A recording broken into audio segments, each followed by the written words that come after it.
Have you ever thought about how two countries, both with, really deep democratic roots, actually write down their core beliefs, how they run their governments today? It's fascinating when you look under the hood, isn't it? Exactly. We're diving into the very rule books of a nation, their constitutions. Today, we're taking a deep dive into the foundational legal documents of Greece and Switzerland. Two countries with such rich but very different histories. For sure. We've got a stack of sources here, everything from their latest revisions to key foundational articles. And our mission, well, it's what we always do, right? Right. Pull out the most important insights. Yeah, extract the key stuff, the surprising facts, maybe inject just enough humor to keep you hooked. Think of it as your shortcut to truly understanding how these nations tick. Getting past the headlines. Precisely. We're going to explore how these two European countries approach really fundamental concepts.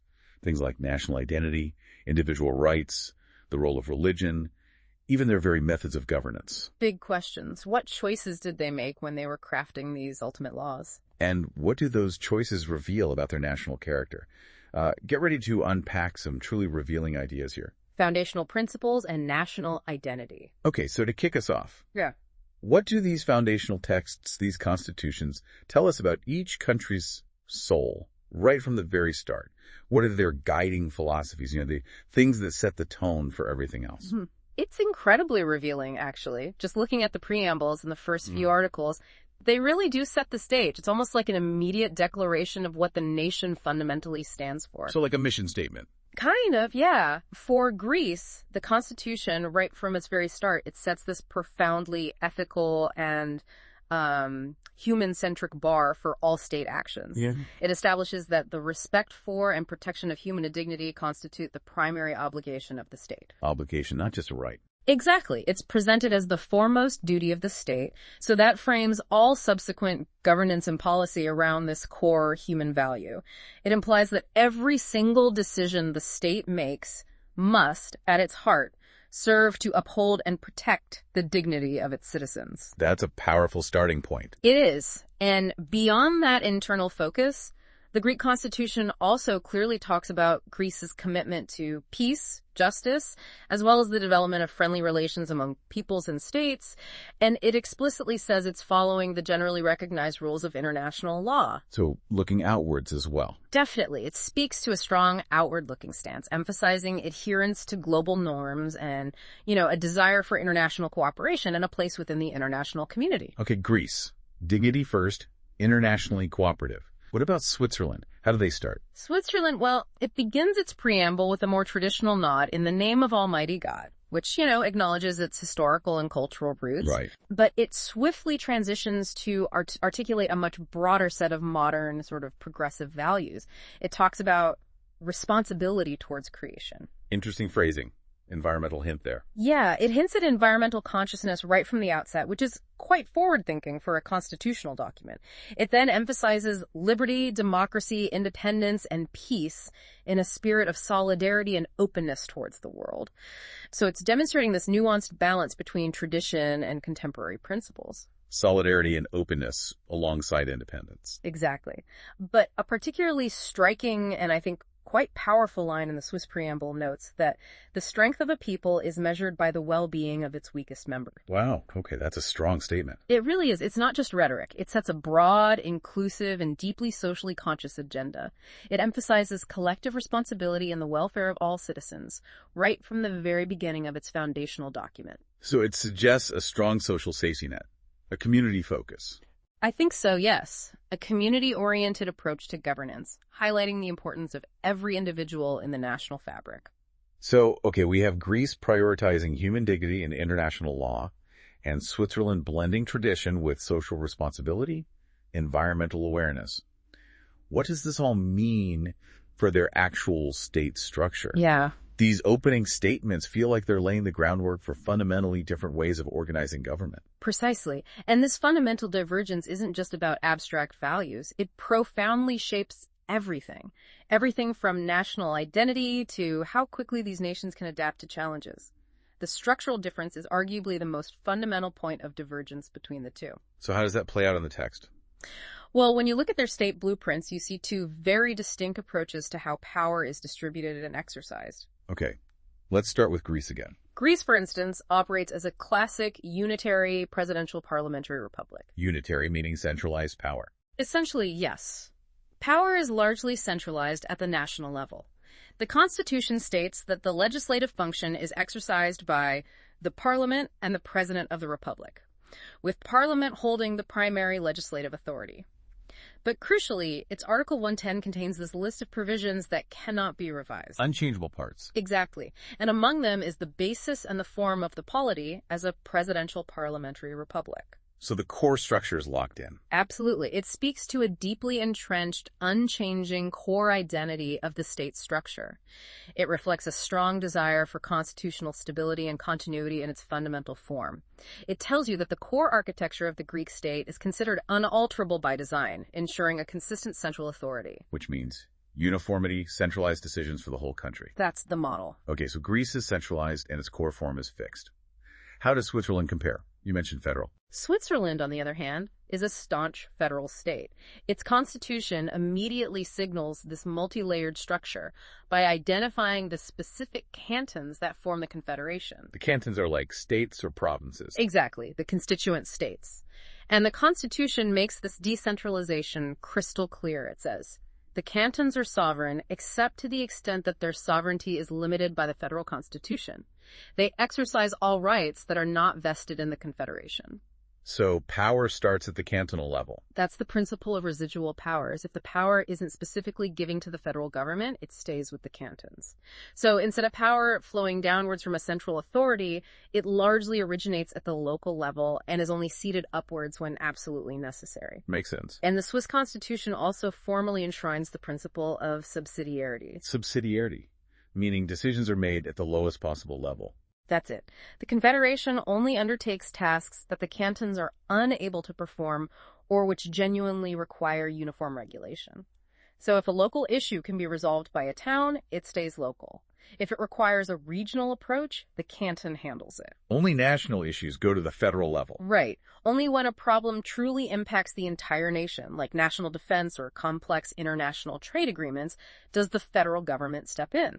And furthermore, the autonomy of the communes, the smallest units of governance, is guaranteed by cantonal law. Wow. Layers upon layers. This multi-layered governance system with power distributed downwards is absolutely central to Swiss identity and how it functions. It creates a system where local differences and regional self-determination are highly valued and constitutionally protected. It really emphasizes bottom-up decision-making whenever possible. That distinction between centralized power in Greece and this decentralized bottom-up approach in Switzerland feels like it would echo through absolutely every aspect of national life. It really does. Which leads us naturally to a deeply cultural and historically rooted area. How these two nations define the relationship between church and state. Because you'd expect a centralized state to have a more uniform approach, maybe, and a federal one to allow for more variation. Is that what we see? That's precisely what we see, and it's a truly fascinating contrast. It reflects centuries of historical and cultural development in each nation. This is a point of significant divergence, yes. So how does Greece handle church and state, given its centralized structure? The Greek constitution maintains a very close, almost intertwined relationship with religion. It explicitly states, the prevailing religion in Greece is the religion of the Eastern Orthodox Church of Christ. Prevailing religion, that's quite specific. Very. And it goes into significant detail, describing the Orthodox Church of Greece as indissolubly united dogmatically with the Great Church of Constantinople and also autocephalous. Autocephalous, meaning self-governing. Yes, exactly. It's a self-governing church within the wider Eastern Orthodox communion, so it's not directly governed by a higher patriarchate like Constantinople, but it's united in doctrine. This isn't just an acknowledgement, it's a deep institutional recognition and protection. Yeah. And perhaps the most unique and striking provision, something you really don't see elsewhere, dictates that the text of the Holy Scripture must remain unalterable. And its official translation into another linguistic form is prohibited without the approval of both the autocephalous Church of Greece and the Great Church of Christ in Constantinople. Wow, the Constitution is dictating rules about translating Scripture. Yes. This level of constitutional detail regarding a religious text is almost unheard of in modern secular states. It really underscores the profound historical and cultural role the Orthodox Church plays in Greek national identity. But what about other religions? Well, freedom of religious conscience is inviolable, and every known religion is free to worship unimpeded, so there are protections.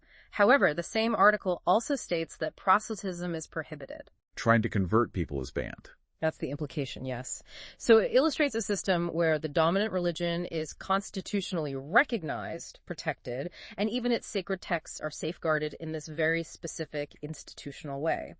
Yet there are guarantees for individual religious freedom, albeit with certain limits, seemingly to protect the established religious order. Okay, so Greece has this very close, constitutionally defined relationship with the Orthodox Church. How does Switzerland's federal decentralized approach handle it? Very differently, I imagine. Fundamentally different, yes. It reflects its federal and diverse nature. Its constitution guarantees freedom of religion and conscience for every person, allowing free choice of religion or philosophical convictions. That's a pretty standard fundamental right in many democracies. Sure. However, it then explicitly states that the regulation of the relationship between the church and the state is the responsibility of the cantons. So it's pushed down to the regional level. Exactly. That's a direct consequence of its federal structure. There is no single uniform church-state model across Switzerland. It's decentralized. It allows for diverse arrangements at the cantonal level. Some cantons have state-recognized churches, others don't. Some support multiple denominations. It varies. Makes sense for a federal system. And then there's a specific globally recognized detail that often surprises people. A provision that states the construction of minarets is prohibited. The minaret ban. Right. That's in the Constitution. Yes. This unique clause, added via a popular initiative, a direct vote by the people in 2009, touches on religious expression, but from a very different angle than Greece's theological dominance. It reflects a specific cultural and political outcome resulting from that direct democratic vote rather than a historical institutional unity. So it wasn't the government, it was a vote. Correct, and it highlights the power of popular initiatives to shape even core constitutional principles in Switzerland, even on really sensitive topics. That contrast really encapsulates the differing philosophies, doesn't it? Yeah. One built on historical church unity, the other on regional autonomy, and direct popular votes shaping things. Perfectly. Greece. Historical ecclesiastical unity. Switzerland, regional autonomy plus direct democracy. That's a profound contrast. Greece, with its deep intertwining of state and Orthodox Church, even protecting Scripture, versus Switzerland's decentralized approach, allowing regional variation, yet also allowing direct popular votes to ban specific religious structures like minarets. What really stands out to you about these differences, particularly the implications for religious freedom and national identity? Well, what stands out is how Greece's constitutional provisions reflect this long, continuous historical narrative. A narrative where the Orthodox Church has been absolutely central to national identity, to independence, functioning almost as a co-creator of the modern state. So the protection of Scripture isn't just religious. I'd argue it's also about safeguarding a deeply rooted cultural heritage. It's intertwined. Switzerland, by contrast, demonstrates a more, let's say, pragmatic approach to religion. It acknowledges its presence, sure, but pushes the regulation down to the cantonal level, allowing for local adaptation. And the minaret ban. The minaret ban, while obviously controversial, really highlights the extraordinary power of direct democracy there. It shows that in Switzerland, the will of the people, expressed through a popular vote, can directly shape the constitutional text, even on sensitive issues. So it reflects a more dynamic, maybe less static understanding of foundational principles? I think so. It's a trade-off, isn't it? Yeah. You have the stability of an entrenched national narrative in Greece versus the flexibility, the adaptability of direct citizen participation in Switzerland, even when that participation leads to, well, unexpected or controversial outcomes. Safeguarding rights and freedoms. Okay, moving beyond these high-level principles, these foundational ideas, how did these constitutions get into the nitty-gritty, the actual protection of the individual? Both talk about dignity and equality, as we discussed, but how do the details compare when it comes to safeguarding human rights and personal liberties in practice? Yeah, they certainly share a fundamental commitment to human rights. It's, foundational for modern democracies. But you're right, the level of detail varies. The Swiss document often provides a much more exhaustive list of protected categories and specific prohibitions. It reflects a more explicit detailing of rights. Okay, so where do they overlap? What's the common ground? Well, on common ground, both constitutions clearly enshrine human dignity, which, remember, Greece called the state's primary obligation, and the principle of equality before the law. That's fundamental. Right. Greece's constitution states that Greeks are equal before the law, and specifically adds Greek men and women have equal rights, which is a crucial, if concise, statement of fundamental equality, designed to combat historical discrimination, ensure parity. And Switzerland. Switzerland's constitution similarly asserts every person is equal before the law and men and women have equal rights. Switzerland then reinforces this by guaranteeing legal and practical equality, particularly in family, education, and the workplace, and mandating equal pay for equal work. So again, robust statements of principle in both. But you said Switzerland goes into more detail. Yes, significantly more. Switzerland's Article 8 goes into much greater detail on non-discrimination. It explicitly prohibits discrimination on grounds of, and it's quite a list, origin, race, gender, age, language, social position, way of life, religious, ideological, or political convictions, or because of a physical, mental, or psychological disability. That's very comprehensive. It is. It's designed to cover a wide array of potential vulnerabilities and forms of prejudice, reflecting a very modern understanding of equality. Furthermore, it mandates that the law must provide for the elimination of inequalities that affect persons with disabilities. So proactive duty there, not just stopping discrimination, but removing barriers. Exactly. It indicates a proactive constitutional duty to address systemic barriers. And beyond equality, Switzerland's constitution also unequivocally states, every person has the right to life. The death penalty is prohibited, full stop. And torture and any other form of cruel, inhuman, or degrading treatment or punishment are prohibited. Absolute prohibitions. Absolute. Shows a strong, uncompromising stance against state-sanctioned violence and abuse. No room for ambiguity. It also provides specific protection for children and young people, including encouraging their development and their right to exercise judgment, acknowledging their unique status and needs.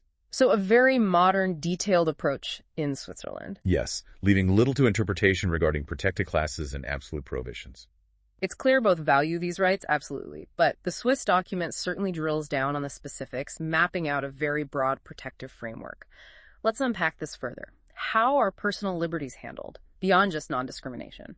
How do they balance individual freedom with state authority? Where do those boundaries lie? Because that's always the tricky part. It is. The scope of personal freedoms and how they interact with state authority reveals more about each system's underlying philosophy. The role of the individual versus the collective. Both guarantee core liberties, essential for a democratic society, of course. Like freedom of expression. Exactly. For freedom of expression and information, both constitutions lay down strong guarantees. Greece, for example, affirms these rights, stating that every person can express and propagate his thoughts orally, in writing, and through the press, in compliance with the laws of the state. Okay. And Switzerland. Similarly, Switzerland guarantees the freedom of opinion and information. But Switzerland takes a significant step further. It explicitly prohibits censorship, and it guarantees the protection of journalistic sources for the media. Protecting sources, that's big for press freedom. Huge. It highlights a robust commitment to press freedom and the critical role of the media as a watchdog. It ensures that journalists can investigate and report without fear of reprisal or forced disclosure of their contacts. How does Greece handle media specifically? Well, in Greece, when it comes to radio and television, the Constitution outlines their cultural mission and their duty to respect human dignity and the protection of childhood and youth. So content guidelines implied. It implies certain content responsibilities and guidelines for broadcasting, which, while well-intentioned, could lead to different interpretations of what constitutes acceptable expression or how state-owned media should operate. It potentially allows for greater state influence over content compared to the Swiss approach. Interesting difference there. What about other key freedoms beyond speech and media? Well, when we look at other key freedoms, Switzerland's guarantees are particularly extensive, really granular. The freedom to use any language is constitutional guaranteed, vital for its multilingual identity, protecting linguistic diversity. Makes sense. Academic freedom and freedom of artistic expression are also explicitly protected, safeguarding intellectual and creative pursuits. Freedoms of assembly and association are guaranteed, crucial for civic participation, civil society. Standard democratic stuff. Yes, but again, very explicit. Right to privacy in Switzerland also explicitly includes protection against the misuse of personal data. Data privacy. Very modern concern. Very. A forward-looking provision anticipating the challenges of the digital age. Economic freedom, too, encompassing the freedom to choose an occupation, pursue private economic activity, is guaranteed. indicating a strong commitment to a market-oriented economy and individual entrepreneurial spirit. And labor rights. Also detailed, the right to form professional associations, including permission for strikes and lockouts under certain conditions, is laid out, providing clear parameters for labor relations and collective bargaining. It's a very comprehensive framework for individual and collective action. Okay, Switzerland. Very detailed, very broad list of freedoms. What about Greece? You mentioned it might be more concise. Generally, yes. Greece similarly recognizes academic freedom, freedom of assembly, and association. These are fundamental to its democratic framework, ensuring robust public discourse. But while the sources might not list explicit articles for every specific freedom with the same exhaustive detail as Switzerland, it relies more on broader principles. Exactly. The state's primary obligation to human dignity, mentioned so prominently right at the start, implicitly covers a broader set of protected personal liberties. For instance, the right to marry and have a family, the right to social assistance when in need. These are implicitly covered through that overarching commitment to human dignity and various social provisions. So less granular, more reliant on the big principles. Right. The Greek constitution is more concise in its enumeration of rights, relying on those broader principles rather than ticking off every specific liberty like the Swiss text does. That's a fascinating comparison. Switzerland laying out very detailed boundaries for state control, protecting a wide array of specific freedoms, even modern ones like data privacy and economic activity. But for any freedom, there are always limits, right? Always. How do these constitutions address that crucial balance between personal liberty and the state's need for order or the collective good?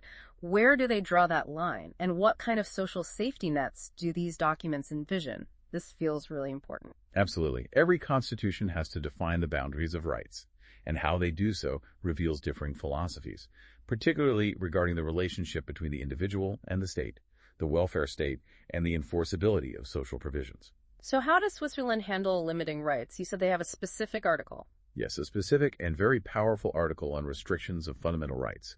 It lays out clear criteria for any limitation. First, any such restriction must have a legal basis, meaning it needs to be established in law. Significant restrictions need a federal act passed by Parliament. Okay, needs a law. Second, they must be justified in the public interest or for the protection of the fundamental rights of others. So it needs a legitimate purpose. Makes sense. Third, they must be proportionate, meaning the restriction must be necessary and not go beyond what is required to achieve its aim. These are fairly standard checks in liberal democracies. But you said it was powerful. Yes, because most crucially, the Constitution declares the essence of fundamental rights is sacrosanct. The essence is sacrosanct. What does that mean, practically? It's a profound philosophical limit. It means there's an irreducible core of fundamental rights that cannot be infringed upon, even by law. For example, while freedom of expression can be limited in certain circumstances, like incitement to violence, the very core right to express oneself cannot be abolished. Ah, okay. So the fundamental right itself is protected, even if its application can be limited. Exactly. This concept of a sacrosanct essence provides a very strong, explicit constitutional barrier against state overreach. It ensures that even legitimate restrictions don't undermine the fundamental nature of the right itself. Okay, strong protection on limiting rights. What about social guarantees? The safety net aspect. Right. In terms of social guarantees, Switzerland identifies comprehensive social objectives in its constitution. These are ambitious goals. They aim to ensure access to Social Security, healthcare, family protection, fair work, suitable accommodation, education and training, and protection against economic consequences of things like old age, invalidity, illness, accident, unemployment, maternity, being orphaned or widowed. Sounds very comprehensive. A strong welfare state vision. It reflects a commitment to a robust social welfare system, certainly. These are vital aspirations for the Confederation and cantons to work towards. However, there's a critical caveat. What is it? The Constitution explicitly states, no direct right to state benefits may be established on the basis of these social objectives. Wait, so they're just goals, not actual rights you can claim? Exactly. They are aspirational goals for the state to pursue within its means and through ordinary legislation. They are not individual entitlements that you can directly claim in court based only on the Constitution. So you can't sue the government saying, the Constitution promises me housing. Not based solely on that social objectives article, no. It reflects a philosophy where social provision is a state objective and responsibility, but not an immediately litigable individual right. It leaves space for political and economic discretion in how these goals are implemented. Okay, that's a major distinction. How does Greece compare on that front? Do they have something similar? Well, the approach is different. Greece's constitution doesn't explicitly state no direct right, in the same way Switzerland does for social objectives. Instead, a comprehensive listing of fundamental rights and that emphasis on the state's primary obligation to human dignity. The dignity clause again. Yes, outlined in its early articles. It suggests a more direct, even if not always immediately litigable, claim on state provision for its citizens. For instance, Greece specifies time limits for detention and the right to legal protection from the courts. These imply a more direct avenue for seeking state protection of rights. So the overall framework implies a stronger state duty. The Greek constitution's emphasis on the state's primary obligation to human dignity creates a strong normative expectation. An expectation that the state will actively ensure the conditions for a dignified life. While it doesn't detail the nature of social benefits in the way Switzerland outlines its social objectives, that overarching human dignity clause, combined with specific protections, might implicitly demand a more direct state responsibility for citizen welfare. Compared to Switzerland's explicitly aspirational declaration for its social objectives. Exactly. This philosophical difference shapes expectations of state provision and individual reliance in each country. That's a nuanced but incredibly important distinction, isn't it? The Swiss explicit no direct right to benefits from those social objectives highlights a different philosophy, a different view of the welfare state, individual responsibility, compared to the more broadly articulated state obligations you find in the Greek constitution. It leaves you wondering about the practical impact for citizens seeking social support or legal redress in each country. It really reveals how these documents shape the actual social contract on the ground. The architecture of governance. Okay, so we've covered what rights people have and how those rights might be limited or guaranteed socially. But how do those rights actually get turned into laws? What do these constitutions say about the legislative bodies? How do they function, practically speaking, in their day-to-day operations? Right, the mechanics of lawmaking. The structure of the legislative branch is a key indicator of a country's political system, how power is distributed and exercised. And again, we see very different models at play here, reflecting their unitary versus federal natures. Let's start with Greece's parliament. How does it work according to the constitution? In Greece, the legislative function is explicitly exercised by the parliament and the president of the republic. Though, as we noted earlier, the president's role here is largely ceremonial. It's mostly signing bills into law, not really exercising independent legislative power. So parliament is the main player. Definitely. The parliament, or vuli, is composed of between 200 and 300 members. They represent the nation and are elected by direct universal suffrage. So standard representative democracy. Yes. Every citizen's vote directly contributes to electing their representatives, ensuring broad popular representation. For decisions, Parliament requires an absolute majority of those present, but crucially, never less than 1/4 of the total number of MPs. A quorum rule, basically. Essentially, yes. Ensures a reasonable level of participation for decision-making, prevents a tiny group from passing legislation. The Greek parliament has permanent parliamentary committees to examine bills in detail before they come to the full floor. Standard committee system. Right. And investigative committees can be established with a 25th majority of MPs. This shows a built-in mechanism for oversight and detailed legislative work, allowing for deeper scrutiny of government actions and proposed laws. Who can propose laws? The right to propose laws belongs to both parliament members and the government, indicating a shared legislative initiative, although in practice, most significant legislation originates from the government. Makes sense. Any other interesting procedural details? A practical and important one for fiscal responsibility. Any bill that impacts the budget must be accompanied by a report from the General Accounting Office. Ensures financial scrutiny. Parliament also votes on the annual state budget, which is standard for parliamentary systems, giving it control over the nation's finances.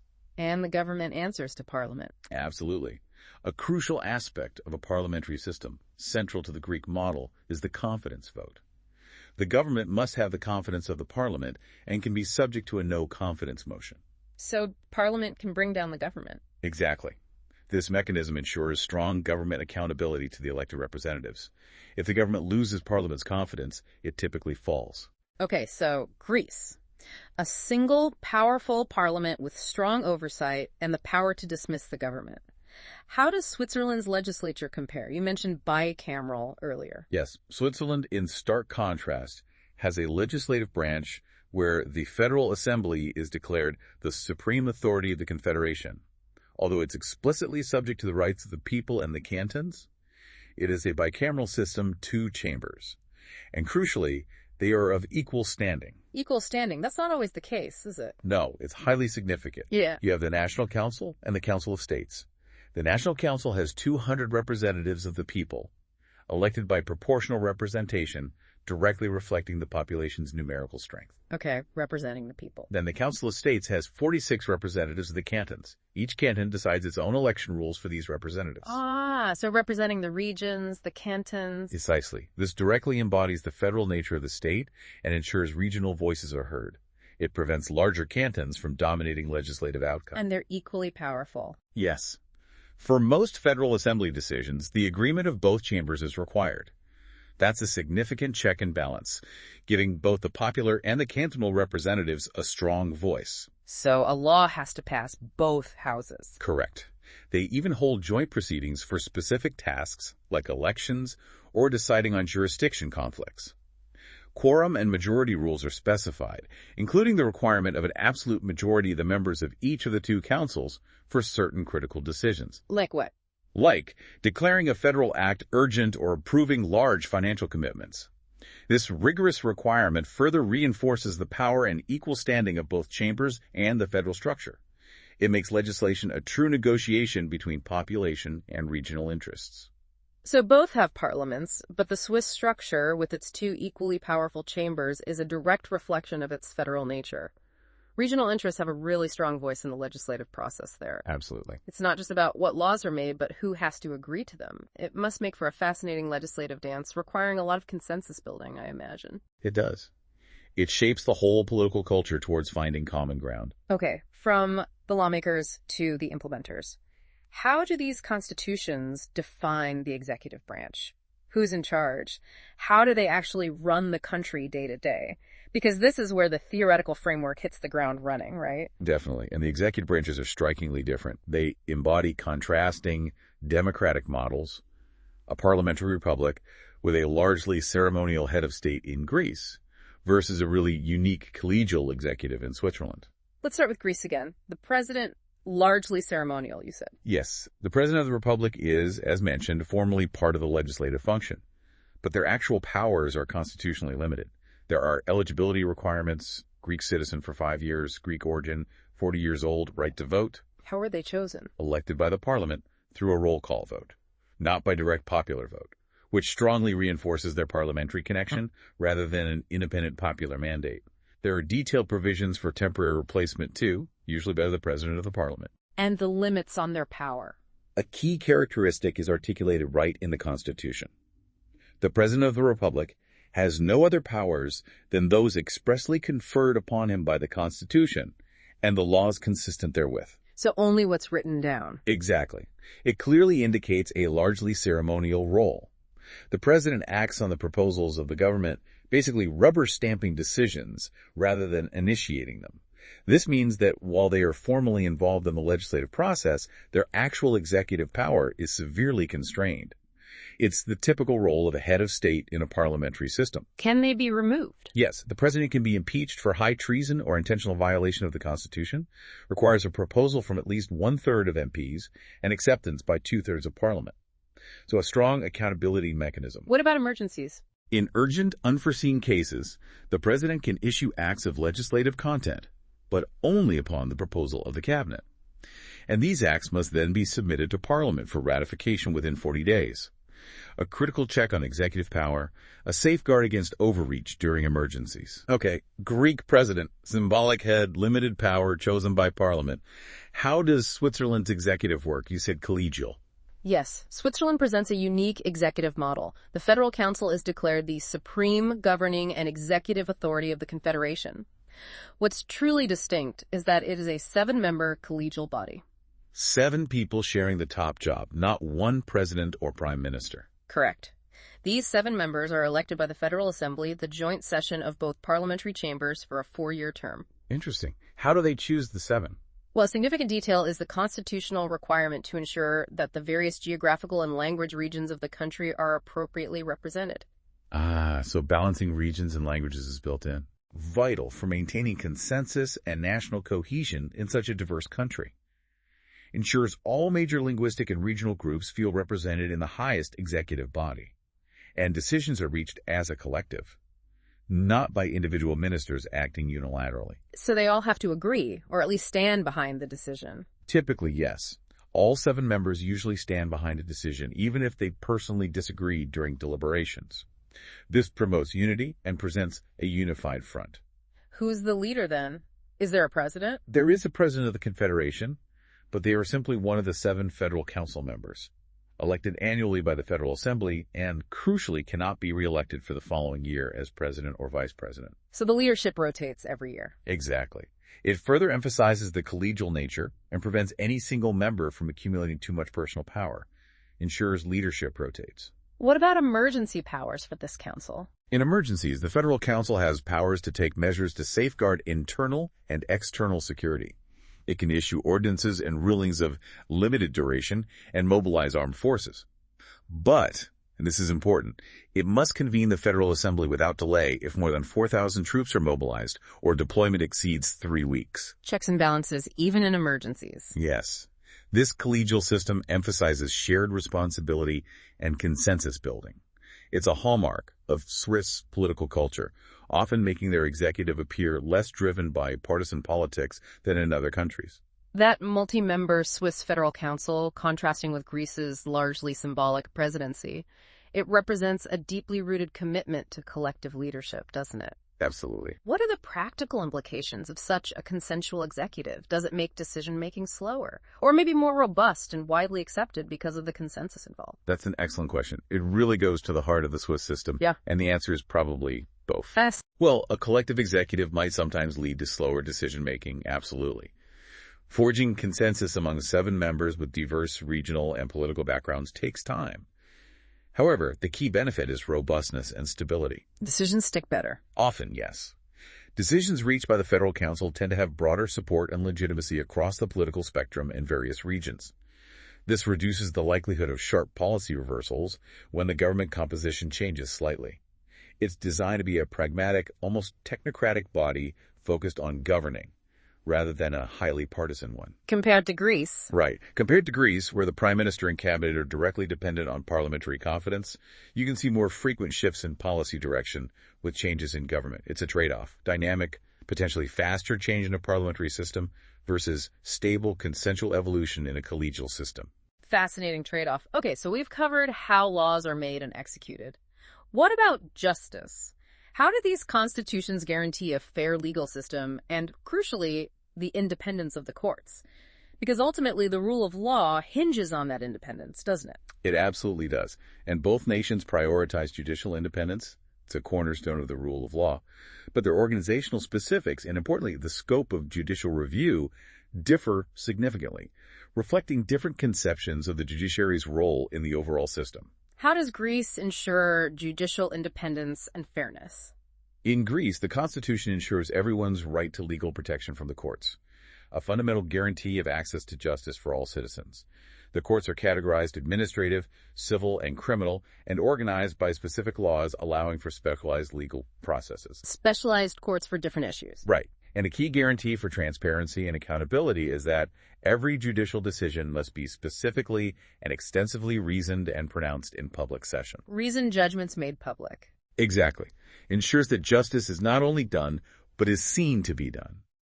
With clear justification provided for every ruling, allowing for public scrutiny, reinforcing the credibility of the judiciary. And who controls the judges? Appointments, promotions. Well, the promotion, placement, transfer, secondment, and transfer of judicial officers are carried out by presidential decree, but only following a decision by a Supreme Judicial Council. A council of judges. Yes.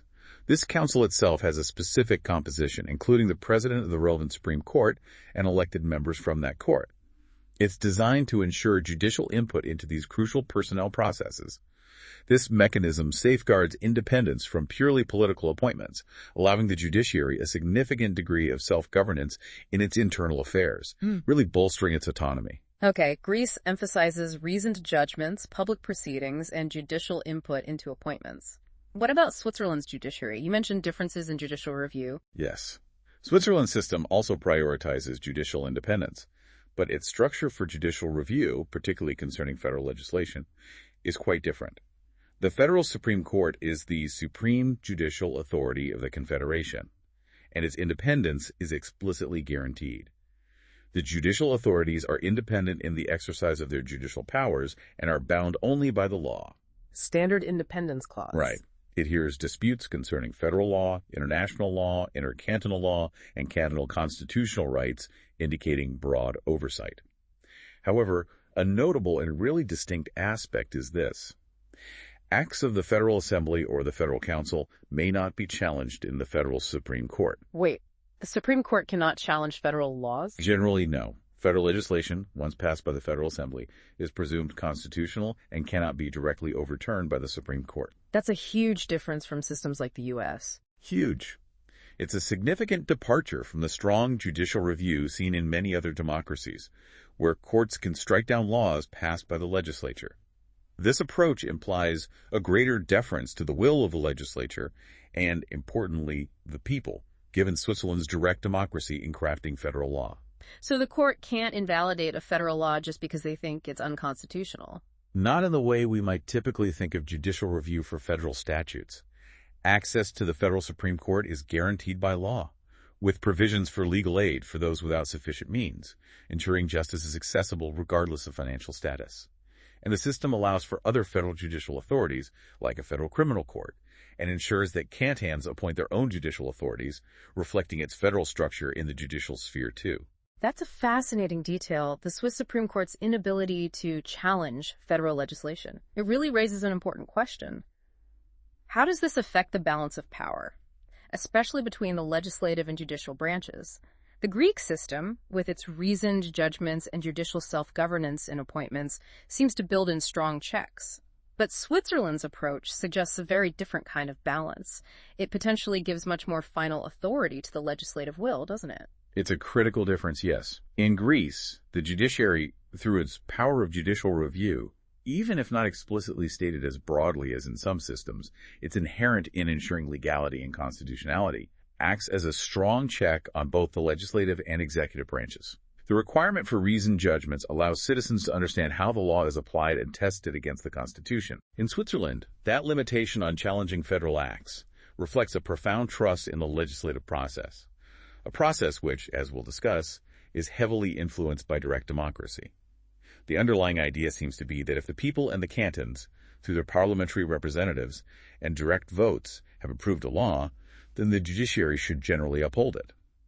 So, popular sovereignty trumps judicial review at the federal level. In essence, yes, for federal legislation.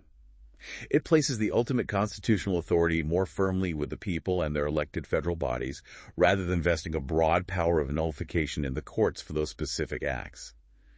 It creates a unique balance where popular sovereignty, particularly regarding federal legislation, is paramount. Unique constitutional mechanisms and policies. Now, this is truly a unique selling point for Switzerland, isn't it? We've touched on it, but let's really unpack the extraordinary extent of direct democracy embedded in their constitution. It's something that really sets it apart globally and must profoundly impact its governance. Indeed. Switzerland is perhaps the prime example of direct democracy in action, with mechanisms that give citizens a much more immediate and direct say in lawmaking and constitutional changes than you see in most other representative democracies. It's not just some theoretical concept, it's a lived reality that shapes daily political life there. So what are the key mechanisms? You mentioned popular initiatives. Right. The cornerstone of Swiss political life is the popular initiative. This mechanism allows citizens to directly propose constitutional changes themselves. Not just vote on changes, but propose them. Exactly. Any 100,000 eligible voters can, within 18 months, gather signatures to propose either a total revision of the federal constitution, a complete overhaul, or, more commonly, A partial revision. Partial revision meaning changing specific parts. Yes, and that partial revision can be a general proposal, where the Federal Assembly then drafts the details based on the initiative's intent, or it can be a specific, fully formed draft of the provisions the citizens want to add or change. So citizens can literally write constitutional text and put it to a vote. They can. This means citizens can directly trigger constitutional change, bypassing the Parliament's initial agreement. The threshold of 100,000 signatures in a country of around 8.7 million people makes this a highly accessible tool. And it's regularly used by all sorts of interest groups, environmentalists, immigration skeptics, you name it. It must be a powerful check on the politicians. Absolutely. It ensures that if politicians aren't addressing an issue the public cares deeply about, citizens can force it onto the national agenda. Okay, so initiatives let citizens propose changes. What about referendums? How do they work? Referendums act as a popular veto or approval mechanism. There are two main types. First, there's the mandatory referendum.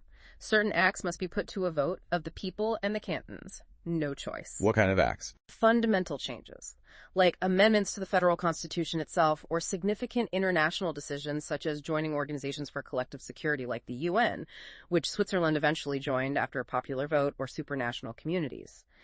It also applies to emergency federal acts if their term of validity exceeds 1 year.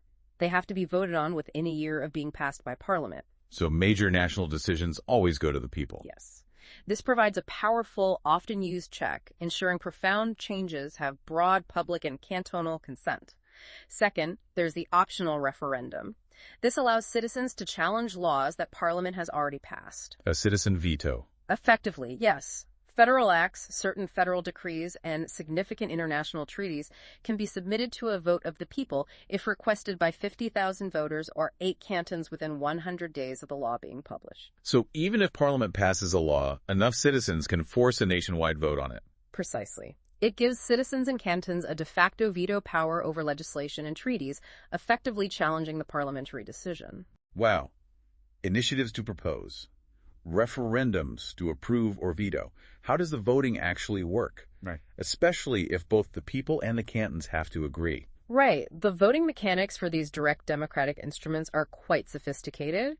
For proposals submitted to the vote of the people and the cantons, primarily constitutional changes, acceptance requires a double majority. Double majority. Meaning a majority of those who vote nationwide and a majority of the cantons must approve it. Ah, so it's not just the popular vote. The regions have to agree too. Exactly.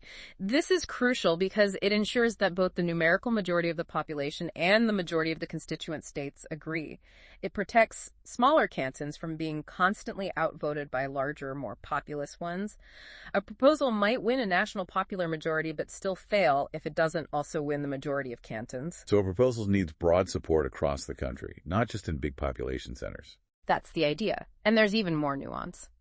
The cantons of Obwalden, Nidwalden, Baselstadt, Basel-Landschaft, Appenzell-Ausserrhoden, Appenzell-Innerrhoden each have half a cantonal vote.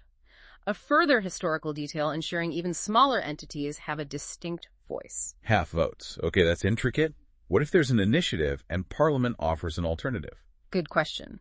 If a popular initiative has a counterproposal from the Parliament, voters face a third question on the ballot. It basically asks, if both the initiative and the counterproposal are accepted, which one should come into force? So you can vote yes on both, but prefer one. Exactly.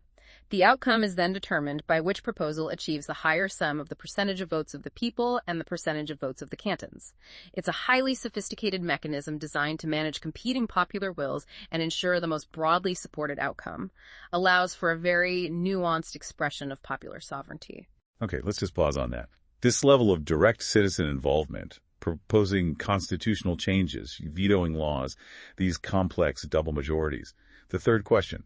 It's a world away from Greece's more purely representative model, where legislative proposals originate from parliament or government. Completely different worlds, constitutionally speaking. But with so much direct democracy, does it ever lead to policy gridlock? Or maybe, as we saw with the minaret example, to unexpected outcomes from a political perspective?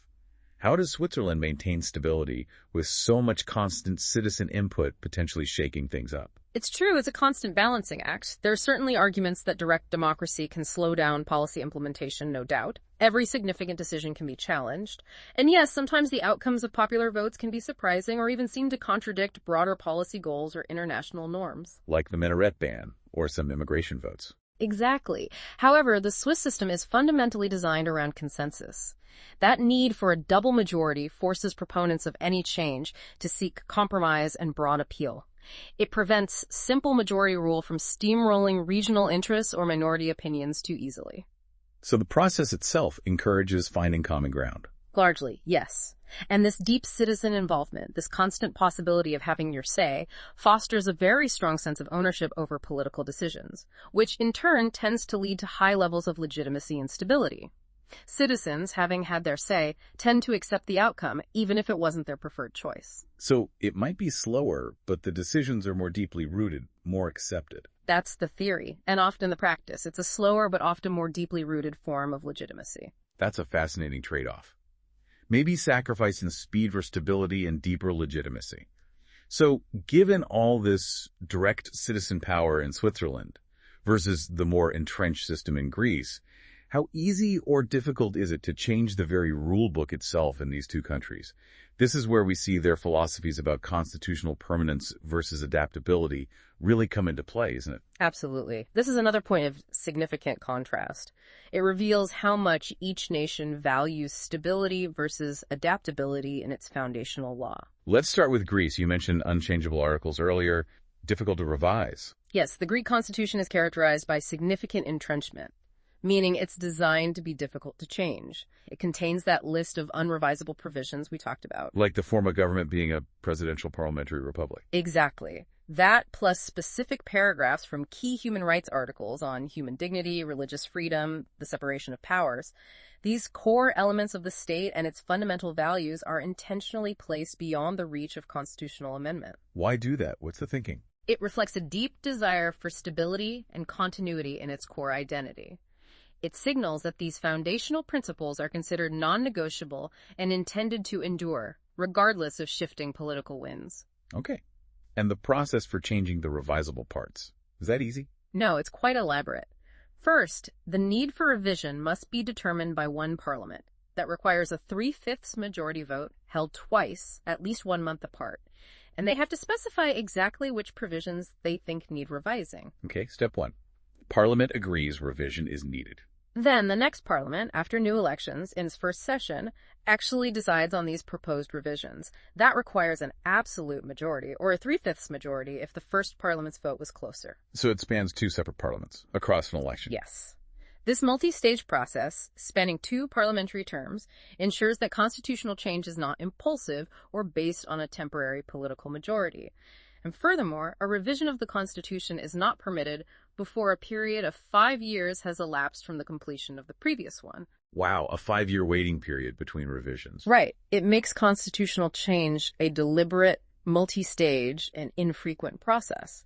It emphasizes stability over frequent adaptation, aiming for a document that acts as an unwavering anchor for the nation. Okay, Greece. Stability, entrenchment, difficult multi-stage process. How does Switzerland compare on constitutional revision, given its direct democracy? Stark contrast. The Swiss federal constitution can be totally or partially revised at any time. At any time. That sounds incredibly flexible. It is. This openness to revision is a direct reflection of those robust, direct democratic mechanisms we discussed, which allow citizens to directly initiate changes whenever they gather enough support. So the people can trigger a rewrite whenever. They can trigger the process, yes. A total revision, a complete rewrite, can be proposed by the people via initiative or by either of the 2 Federal Assembly Councils. Significantly, if the people vote yes to the idea of a total revision, new elections are held for both chambers of parliament. So a fresh mandate is needed to actually do the rewrite. Exactly. Ensures that the mandate for such a sweeping change is fresh and broadly supported, reflecting the current will of the people. Partial revisions also originate from popular initiatives or the Federal Assembly. Is there any limit to what can be changed? There is a crucial safeguard in this highly flexible system. Any revision, total or partial, must not violate mandatory provisions of international law, things like prohibitions against torture, genocide, slavery. So international law acts as a backstop. Yes, it sets a higher legal bar for constitutional changes and aligns Swiss law with fundamental international humanitarian norms. But ultimately, any totally or partially revised federal constitution only comes into force when it is approved by the people in the cantons. The double majority again. Always for constitutional changes.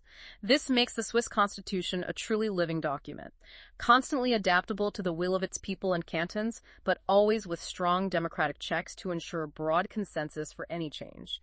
It strikes a unique balance between flexibility and legitimacy. What's fascinating here is that contrast. The Greek focus on protecting foundational elements from any change, reflecting this deep desire for stability, a kind of timeless national identity.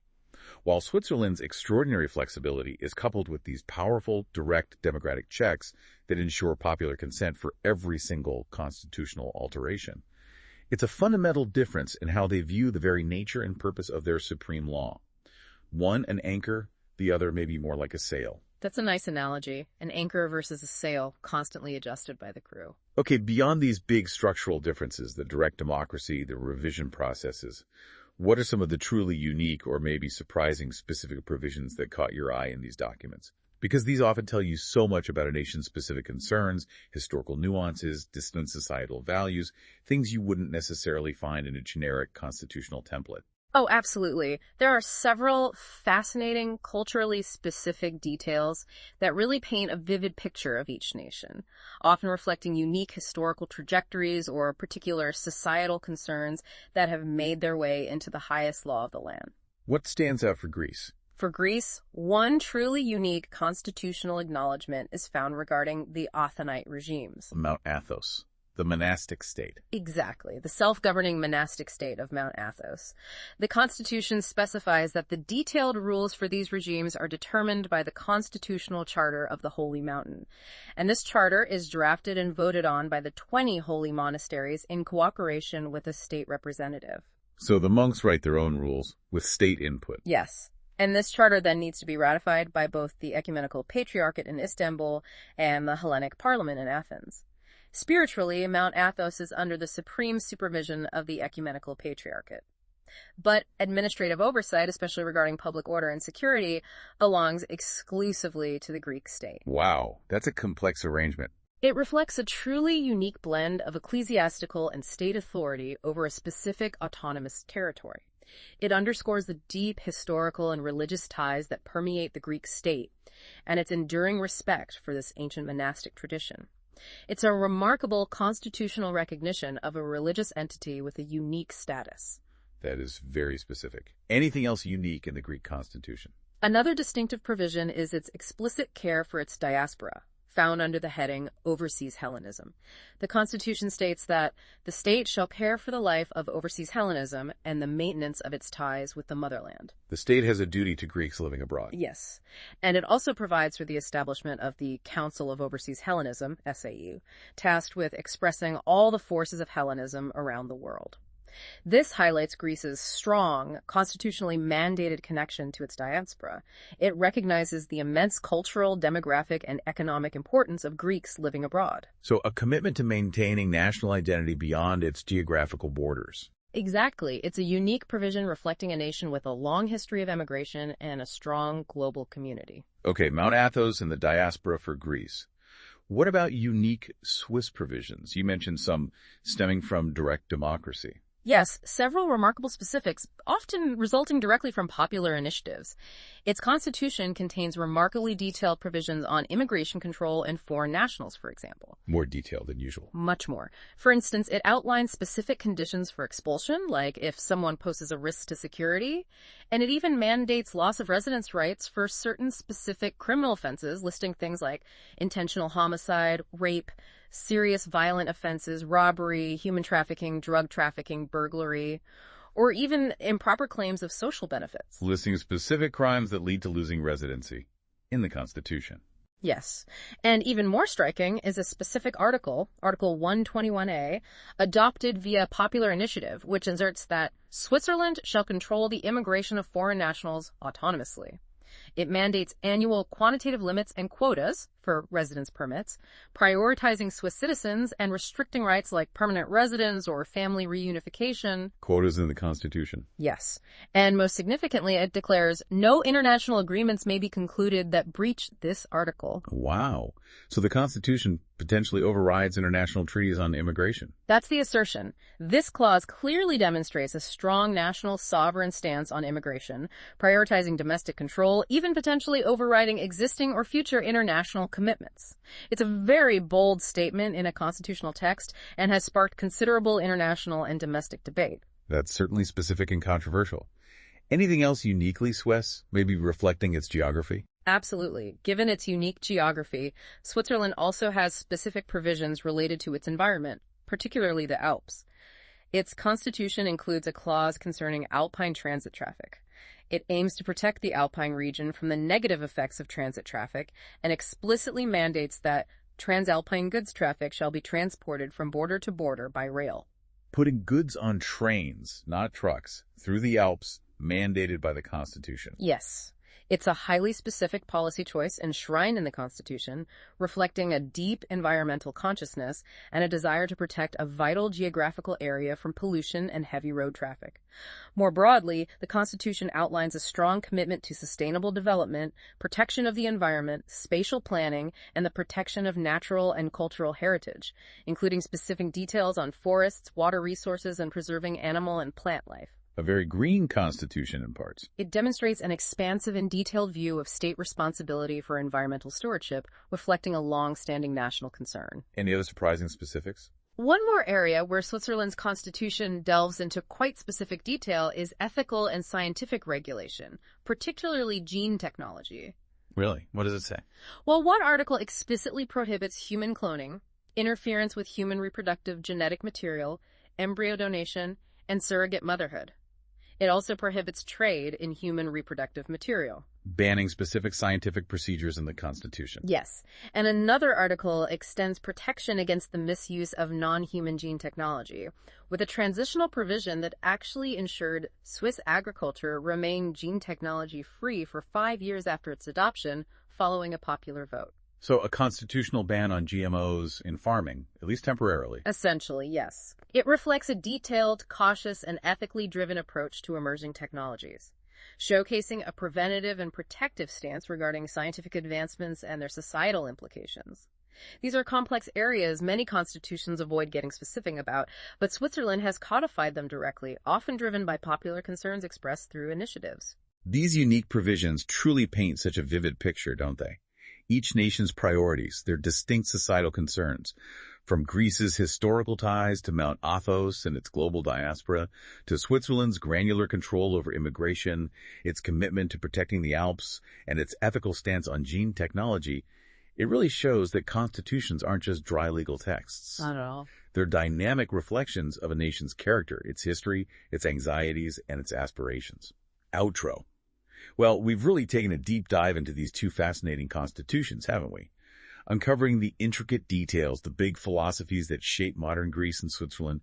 It's been a journey through some truly fundamental differences in how nations build their rule books. It's striking, isn't it, how they both aim to govern effectively, ensure a functioning democracy, but they start from such fundamentally different points, with such different philosophical underpinnings. The Greek emphasis on a historically dominant church, a centralized system, that unchangeable state form, it contrasts so sharply with Switzerland's dynamic direct democracy, its decentralized federalism, and that constantly adaptable constitutional framework. Stability versus flexibility, almost. It feels like it. One seems to prioritize unwavering foundational stability and a specific national identity, while the other values a continuous popular shaping of its core principles, even on really controversial issues. From Greece's ancient roots and its deeply integrated church to Switzerland's modern federalism and almost relentless direct democracy, it's been a really rich comparison. What stands out to you as the biggest takeaway, maybe? Is it just the way these documents reflect a nation's soul, their history, their aspirations? It certainly makes you think about the profound choices nations make when they write down their ultimate rules. I think for me, if we connect this to the bigger picture, it raises that important question. How much can a constitution truly shape a nation versus simply reflecting its existing societal values and historical trajectory? Chicken or egg? Kind of. Is it primarily a living document, constantly evolving through citizen input, adaptable to new challenges like the Swiss model seems to aim for? Or is it a foundational text that stands firm against the tides of change, anchoring a specific national identity for generations? Maybe more like the Greek ideal. Both approaches have strengths, both have challenges. Exactly. Is it an anchor or is it a sail? And which serves a nation better in the long run? Something for you to mull over as you go about your day.